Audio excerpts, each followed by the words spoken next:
nakitang malalaking tipak ng tinatawag na volcanic rock sa mga taga-Philippine Institute of Volcanology and Seismology o PVOLCS sa kanilang pag-iikot sa Carmen North Cotabato.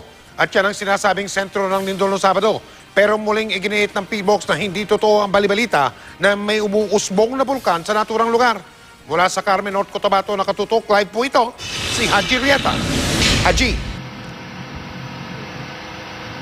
Yes, Mike, bukod ka nga dyan, Mike, ay talagang pinalilikas na ng lokal na pamahalaan ng North Cotabato ang mga residenteng nakatira sa mga landslide prone areas ng bayan ng Carmen dahil napakadelikado raw na manatili rito at yan ang sinang-ayunan din, Mike, itong naging assessment naman ng PVOLCS.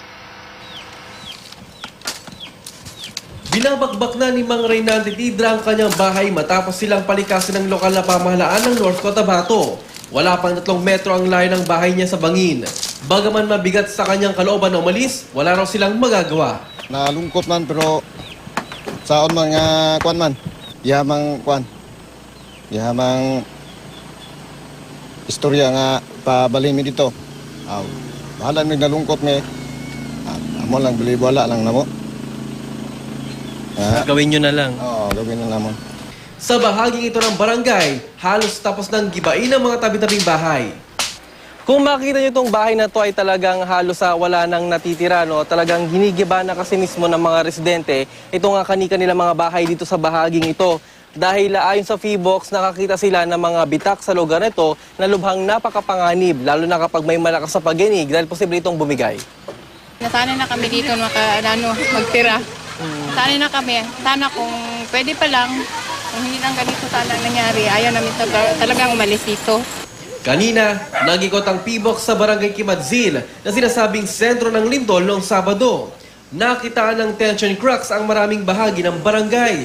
Marami ring nakitang malalaking tipak ng volcanic cracks mula sa mga landslide site. Pero paglilinaw ng PVOLCS, hindi siya deposito na nanggaling sa malapit sa bulkan dito. So walang bulkan na nandito sa Carmen. So hindi totoo na may sumisibol na bulkan. Kumuha ng samples ng PVOLCS ng volcanic rocks para suriin. Pinuntahan din ng grupo ang relocation site nang hindi bababa sa 30 residenteng nawalan ng bahay dahil sa lindol. Sa gitna nito ay sinalalim naman sa stress debriefing ang mahigit 180 pamilyang apektado ng lindol. Ipinaliwanag din ng PVOLCS ang ukol sa lindol. Pag-aralan namin ito. Okay. Ganito pala yung gawain kapag may lindol. Under state of calamity pa rin ang buong North Cotabato. Namimigay tayo ng financial assistance. Nakita nyo naman itong mga bahay na nasa road right. Bibigyan sila ng augmentasyon. Namigay na ang LGU ng Carmen at 10,000. Dadagdag din tayo at doon natin gagamitin. Sa tala ng PVOLCS, di bababa sa 219 ang aftershocks ng lindol. 20 dito ang naramdaman ng mga residente.